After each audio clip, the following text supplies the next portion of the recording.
IoT ഒരു cloud system ആ ഒരു ഉദ്ദേശത്തിൽ വന്നതാണ് ഈ ഒരു പ്രോജക്റ്റ് ജസ്റ്റ് കാണിച്ചു തരാം. ഇവിടെ ഒരു LED ഉണ്ടെന്ന് കരുതുക. അത് വീട്ടിലെ ഒരു LED ആവാം, ഫാൻ ആവാം, എന്ത് ഡിവൈസോ.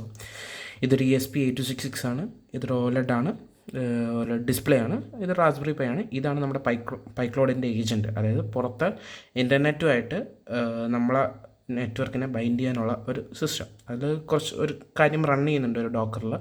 സോ ഇത് നമ്മുടെ പൈക്ലോഡിൻ്റെ ടെലിഗ്രാം ബോട്ട് കാണാം. സോ ഞാനിതിൽ സ്റ്റാർട്ട് ക്ലിക്ക് ചെയ്യുന്നു. സോ ബോട്ട് ആക്റ്റീവ് ആണ്. ഈ ബോട്ട് വർക്ക് ചെയ്യുന്ന ഒറിജിനലി ഉള്ള പൈക്ലോഡാണ്. ഇത് ജസ്റ്റ് പൈക്ലോഡിൻ്റെ ഒരു ഏജൻറ്റ് മാത്രമാണ്. ഇതുമായിട്ട് ഇതിൻ്റെ ഒരു നെറ്റ്വർക്ക് ഉണ്ടാക്കാൻ വേണ്ടിയിട്ടുള്ള. സോ ഇപ്പോൾ LED ഓൺ ആണ്. ഞാൻ ഓഫ് ചെയ്യാം. LED ഓഫായി. ഞാൻ LED ഓൺ ചെയ്യാം. സോ അതുകൂടാതെ തന്നെ ഇപ്പോൾ ഇവിടെ ഇറ്റ്സ് ഓൺ പൈക്ലോഡ് എന്ന് നേരത്തെ അയച്ചൊരു മെസ്സേജാണ് ഞാൻ ട്രൈ ഔട്ട് ചെയ്തപ്പം.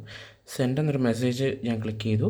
സെൻഡ് മെസ്സേജ് എന്ത് വേണമെന്ന് ഉദ്ദേശിച്ച് കഴിഞ്ഞാൽ, ഫോർ എക്സാമ്പിൾ ലൈക്ക് പ്രോജക്റ്റ് എന്ന് ഞാൻ ടൈപ്പ് ചെയ്യുന്നു. സോ അവിടെ നോക്കാം ഇറ്റ്സ് ഓൺ പൈക്ലോഡ് എന്നാണ്. ഇത് ഞാൻ സെൻഡ് കൊടുക്കുന്നു, പ്രോജക്റ്റ്.